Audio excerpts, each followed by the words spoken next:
Alhamdulillahirabbil alamin. Alhamdulillah walladzi arsala rasulahu bil huda wa dinil haq liyudhhirahu 'ala dini kullih wa kafa billahi syahida. Asyhadu an la ilaha illallah wahdahu la syarikalah wa asyhadu anna Muhammadan abduhu wa rasuluh. Amma ba'du. Ma'asyiral muslimin rahimakumullah. Ketemu kembali dengan kajian Ahad pagi pekan pertama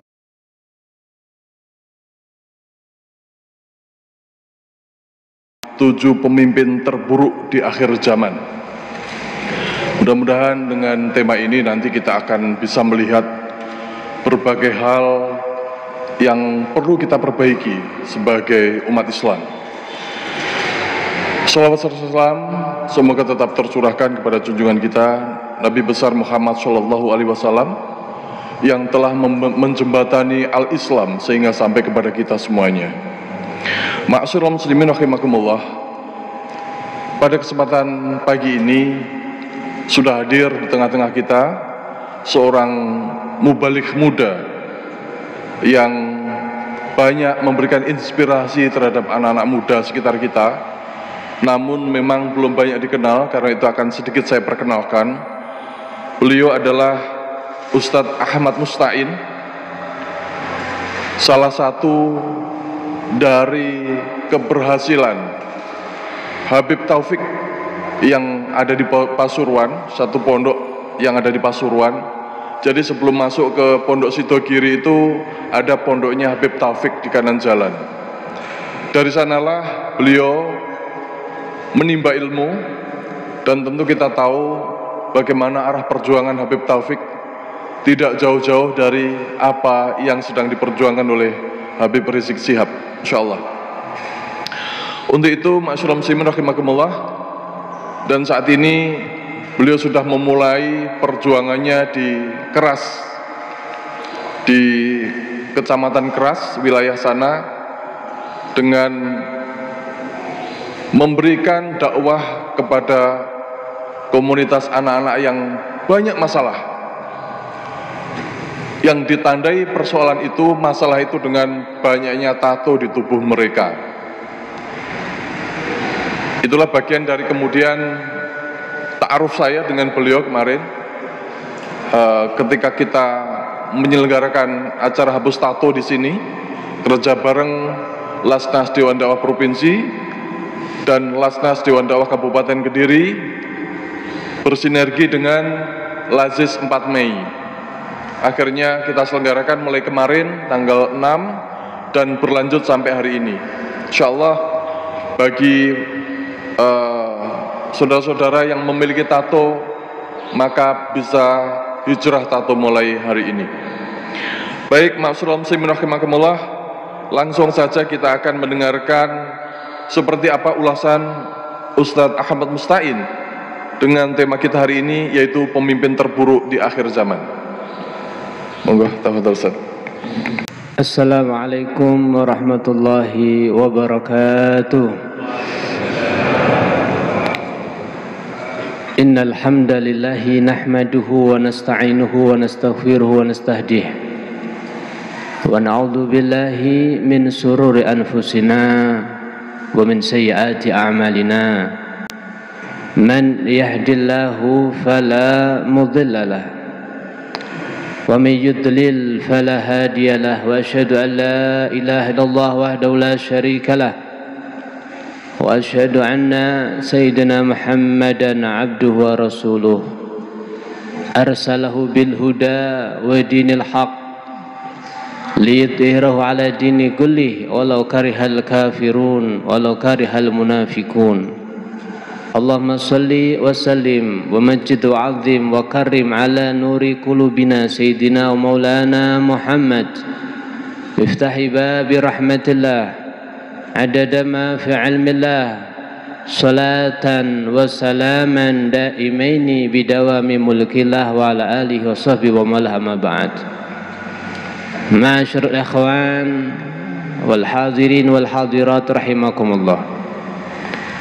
Alhamdulillah, dalam kesempatan yang mulia ini Allah Subhanahu wa taala telah mengizinkan kita dan memberikan kemudahan kita, memudahkan langkah kaki kita untuk menuju kepada Baitullah, untuk menggali, mengkaji daripada ilmu Nabi Muhammad sallallahu alaihi wasallam. Maka kiranya tidak ada kebaikan yang ada di muka bumi ini kecuali alim wal muta'alim, orang yang belajar atau yang mengajar. Dan yang paling baik adalah di mana kita sedang i'timar, imarah, meramaikan daripada rumah-rumah Allah Subhanahu wa taala. Karena kita tahu dahulu kala para ulama tercipta, orang-orang saleh, wali min auliyaillah, mereka orang-orang yang berjasa di dalam agama ini, mereka adalah murid-murid yang keluar daripada rumah-rumah Allah Subhanahu wa taala. Oleh karena daripada hal itu tiada nikmat kiranya kecuali di mana Allah telah mentakdirkan dan memudahkan kita untuk duduk di rumah Allah untuk mengkaji ilmu-ilmu Nabi Muhammad sallallahu alaihi wasallam. Dalam satu hadis disebutkan di mana disebutkan oleh Nabi kita Muhammad sallallahu alaihi wasallam, man arada ayangdur ila utaga ilahi minan nar falyangdur ilal muta'allimin. Siapa orangnya yang kiranya kepengen melihat, pengen menyaksikan satu perkumpulan yang perkumpulan itu dinyatakan bebas dari neraka Allah Subhanahu wa taala, falyangdur ilal muta'allimin, maka saksikan, melihatlah perkumpulan yang sedang mengkaji ilmu Nabi Muhammad sallallahu alaihi wasallam. Maka alhamdulillah sekali lagi, semoga Allah berikan kepada kita umur ini disertai di dalamnya selalu mengkaji ilmu Nabi Muhammad sallallahu alaihi wasallam. Amin Allahumma. Hadirin wal hadirat rahimakumullah. Ketika kita berbicara tentang pemimpin, beliau Nabi kita Muhammad sallallahu alaihi wasallam sudah menegaskan, inna hadzal amr, sesungguhnya masalah ini bada'a an-nubuwah war rahmah. Kepemimpinan itu dimulai daripada an-nubuwah, kenabian. Warahmah, karena kenabian maka disertai daripada rahmat Allah Subhanahu wa taala. Tidak ada satu keadilan yang Allah berikan di atas dunia ini kecuali di saat pemimpinnya adalah nabi. Summa kemudian al-khilafah war-rahmah. Kemudian adanya khilafah. Ini para khulafaur rasyidin, mereka akan memimpin dengan rahmat, dengan keadilan, dengan luar biasa sekali. Bagaimana nanti akan kita gambarkan bagaimana Sayyidina Umar bin Khattab di saat memimpin, Sayyidina Utsman, Sayyidina Ali dan sebagainya. Karena sesuai daripada sabda Nabi Muhammad sallallahu alaihi wasallam, summa yakunu badzalik ya al-mulukul adud, tapi setelah khilafah yang terjadi adalah kerajaan atau penguasa yang menggigit. Al-khulafa min ba'di salasuna sanah, kata Nabi Muhammad. Khilafah, kepemimpinan setelahku hanya 30 tahun. Hanya 30 tahun. Para ulama mengkaji masa kepemimpinan Sayyidina Umar, Utsman, Ali, ya, Sayyidina Umar, Sayyidina Abu Bakar, Umar, Utsman, Ali. Itu dikaji, ternyata mereka 30 tahun. Ditambah lagi sekitar 6 bulan kepemimpinan daripada Sayyidina Hasan bin Ali bin Abi Thalib sepeninggal Sayyidina Ali. Akan tapi setelah sepeninggal Sayyidina Ali terjadi khilafiyah. Satu sisi di kota Madinah, orang Madinah mengangkat Sayyidina Hasan bin Ali bin Abi Thalib. Di sisi lain ada mengangkat Sayyidina Muawiyah ibnu Abi Sufyan. Sayyidina Muawiyah ini siapa? Sahabat Nabi Muhammad sallallahu alaihi wasallam yang kemudian punya putra namanya Yazid. Daripada Yazid inilah pemimpin yang menghasilkan terjadi pembunuhan Sayyidina Husain bin Ali bin Abi Thalib. Maka ketika Sayyidina Hasan memimpin terjadi khilafiyah sampai terjadi peperangan dan sebagainya, Islam sesama Islam. Akan tapi setelah beliau memberikan kepemimpinan dengan Sayyidina Muawiyah, maka semuanya total itu sudah genep 30 tahun sesuai prediksi Nabi Muhammad SAW. Maka subhanallah, Nabi yang ucapannya selalu menerangi daripada Al-Quran, selalu membahas daripada Al-Quran, selalu mengkaji daripada ijazah Al-Quran, semuanya terbukti satu persatu.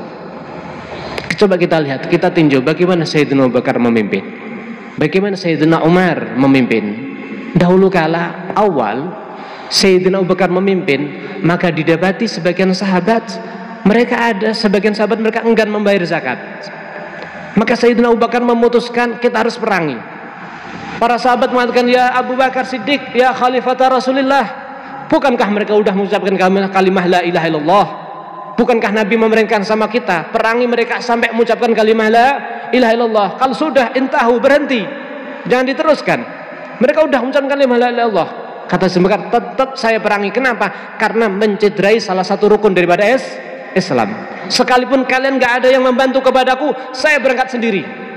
Maka akhirnya Abu Bakar dengan kesiapannya, dengan hadisnya, dengan ayatnya, dengan hujahnya, Allah pun insyarah membuka daripada hati para sahabat sehingga mematuhi perintah daripada Sayyidina Abu Bakar. Alhamdulillah, Sayyidina Imam Abu Hurairah, perawi hadis yang paling banyak, seorang yang masyhur dalam riwayat hadisnya, beliau mengatakan laula Abu Bakar Siddiq ma ubidallah fil ard. Kalau seandainya tidak Sayyidina Abu Bakar Siddiq menegaskan harus memerangi yang enggan membayar zakat, mungkin Allah tidak lagi disembah di atas dunia ini.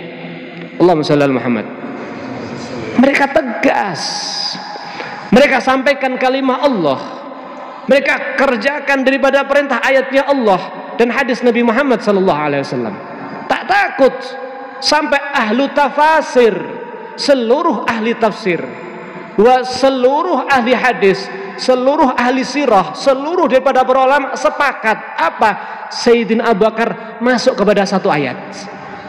Ketika Allah katakan dalam satu ayat, idza irtadda minkum an dinihi fasawfa ya'tillahu biqaumin yuhibbuhum wa yuhibbunah. Kalau ada sebagian orang murtad keluar daripada ajaran Nabi Muhammad, daripada agama Allah Subhanahu wa taala, Allah akan kirimkan kepada kaum tersebut kaum yang cinta kepada Allah, Allah cinta kepada kaum tersebut.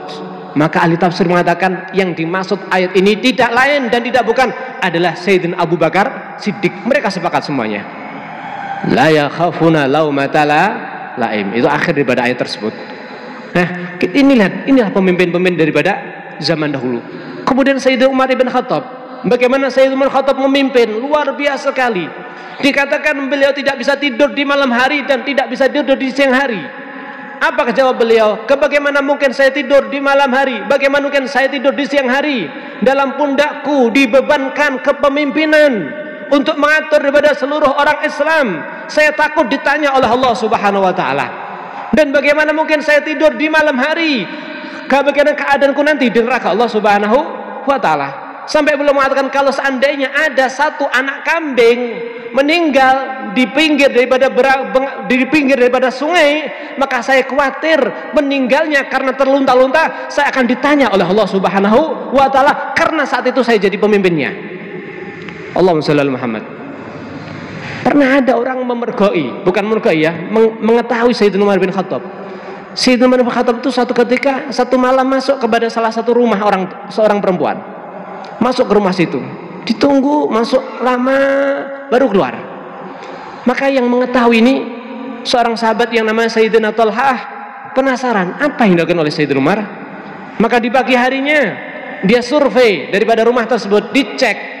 Ternyata siapa yang di dalam?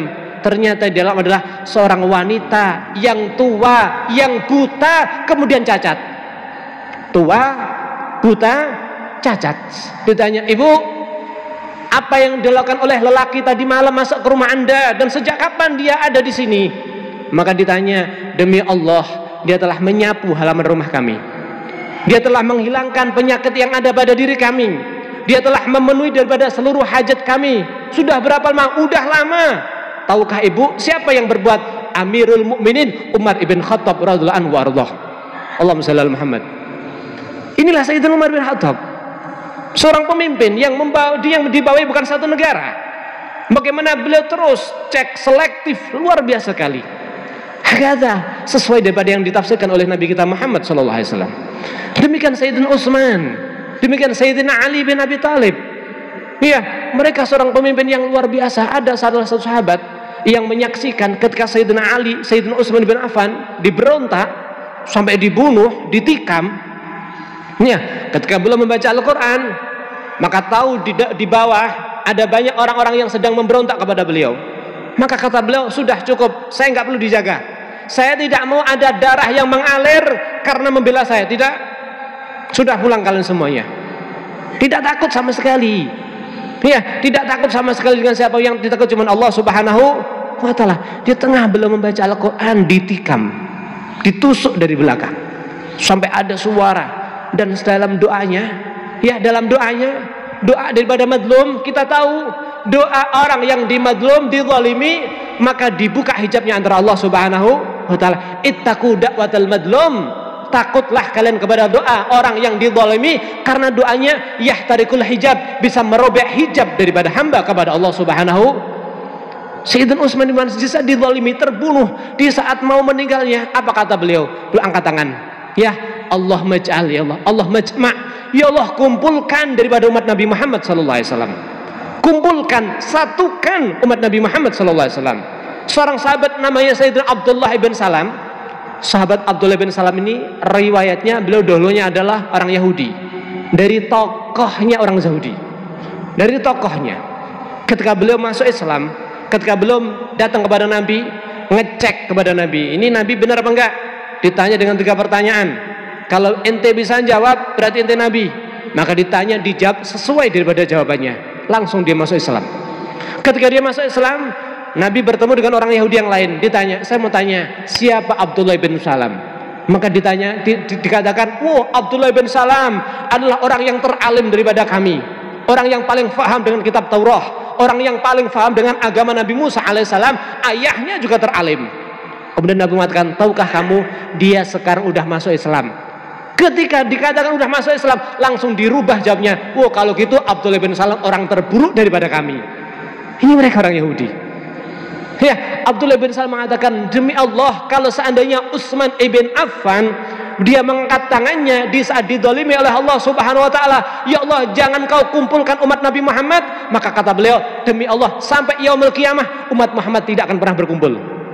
Tapi bagaimana di saat didolimi, yang didoakan adalah kemaslahatan daripada umatnya, yang didoakan adalah kemaslahatan daripada rakyatnya, daripada seluruh umat Nabi Muhammad sallallahu alaihi wasallam. Hakada, merekalah orang-orang yang keluar daripada madrasah Nabi Muhammad sallallahu alaihi wasallam.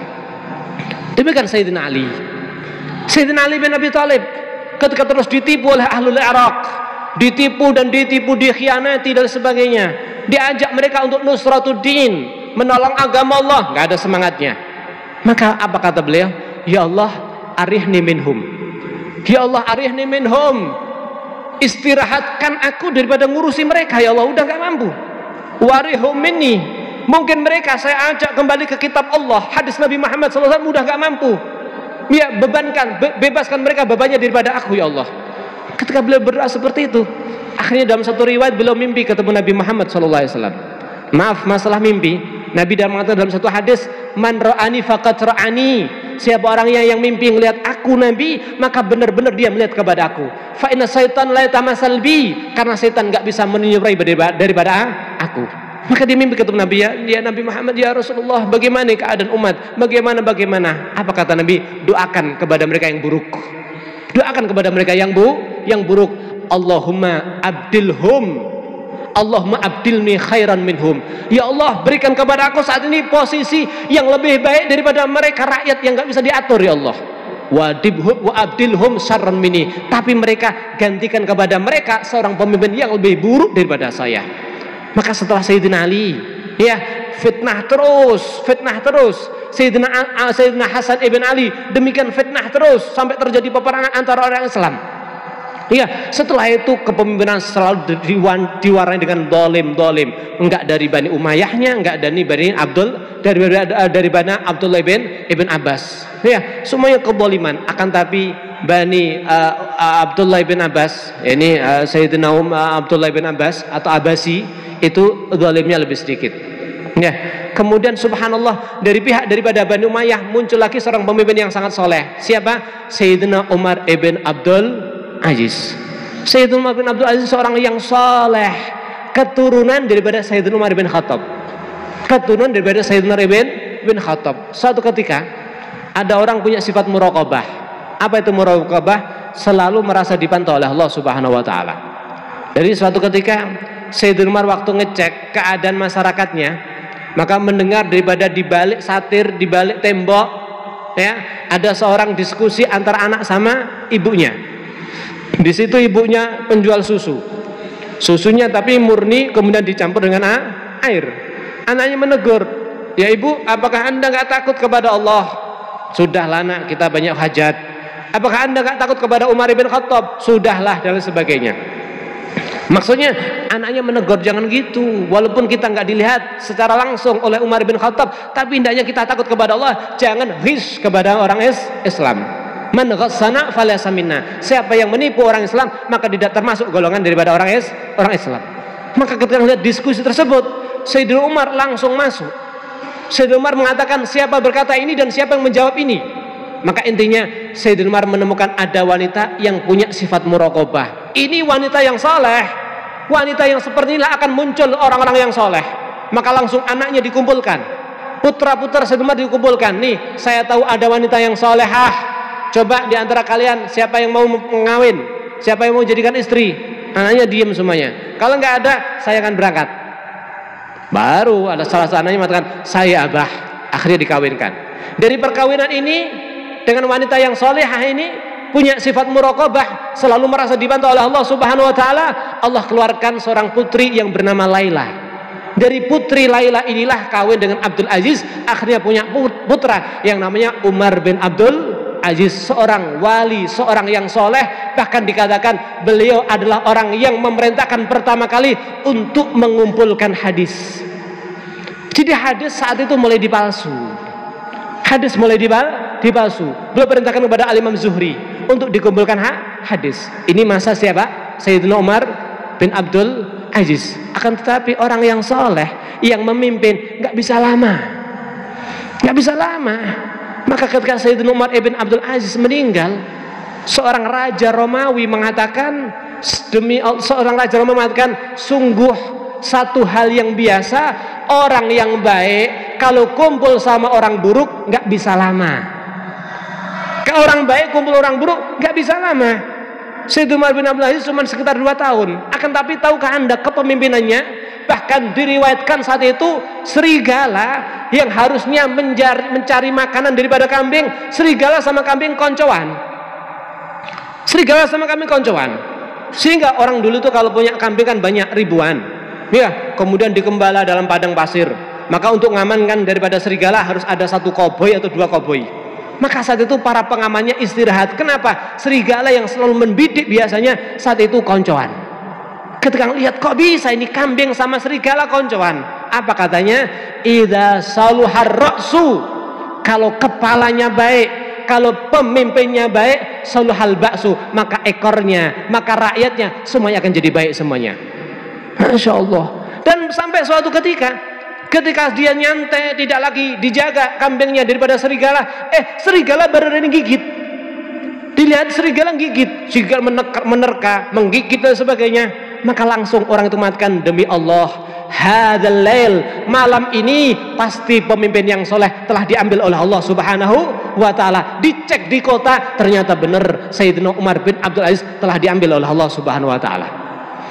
Hadirin dirahmati oleh Allah Subhanahu wa taala. Alhasil, ya, kalau kita mengikuti daripada ajaran Nabi Muhammad sallallahu alaihi wasallam, kalau kita mengamalkan daripada sunnah, daripada ayat, daripada yang dianjurkan oleh Nabi Muhammad sallallahu alaihi wasallam, maka insya Allah akan terjadi maslahah.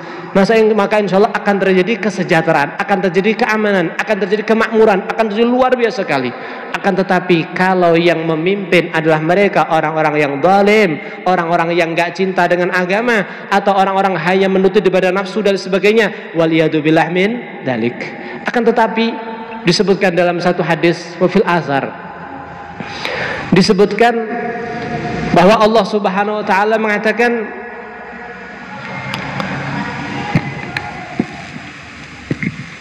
inna qalbul muluk biyadi, ana malikul muluk, aku Allah adalah pemimpin atau raja daripada rajanya para raja, pemimpin daripada para pemimpin. Wa qalbul muluk biyadi, hati daripada para pemimpin ada di tanganku, hati daripada para penguasa ada di kekuasaan Allah Subhanahu wa taala. Wa man ata'ani, siapa orangnya kemudian dia mentaati kepada aku, ja'altuhum rahmah, maka aku akan jadikan pemimpin itu sebagai rahmat, sebagai bentuk kasih sayangku kepada hamba ini. Tapi wa man asani, siapa orang yang bermaksiat kepada aku, ja'altuhum nikmah, pemimpin itu aku kirim kepada mereka kaum untuk sebagai bentuk siksa dan murkaku kepada kaum tersebut. Kenapa? Karena maksiat itu kaum kepada aku Allah Subhanahu wa taala. Maka kata beliau, kata Allah Subhanahu wa taala, wala tashabul muluk wala tastaghilu bisabihim. Kamu jangan sibuk terus mencaci terus. Ya, fasaluni, minta kepada Allah. Wa'atifhum alaikum, maka aku akan buat dia lembut kepada kalian. Dalam hadis yang lain lagi disebutkan, la ta'muruna bil ma'ruf wa la tanhauna 'anil munkar. Sungguh akan terus kamu sampaikan enggak ini amar ma'ruf nahi munkar.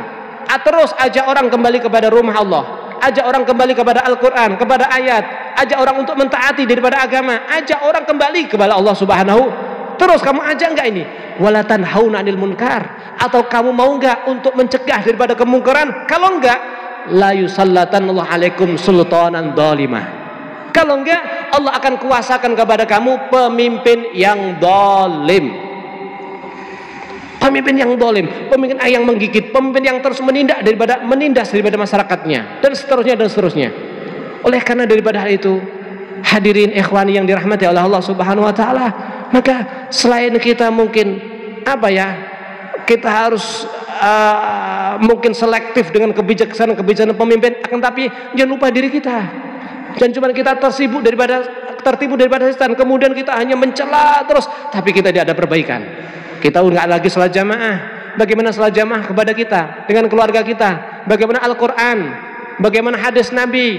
Apa yang digemari daripada anak-anak kita? Apakah mereka gemar kepada membaca Al-Bukhari? Apakah mereka gemar kepada membaca kitab Bulughul Maram? Apakah mereka gemar dengan hadis Nabi Muhammad SAW? Atau sebaliknya, yang dibaca cuman HP, yang dibaca cuman internet, yang dibaca cuman informasi-informasi yang pematerinya tidak ada yang tahu. Yang pematerinya adalah WA, wallahu.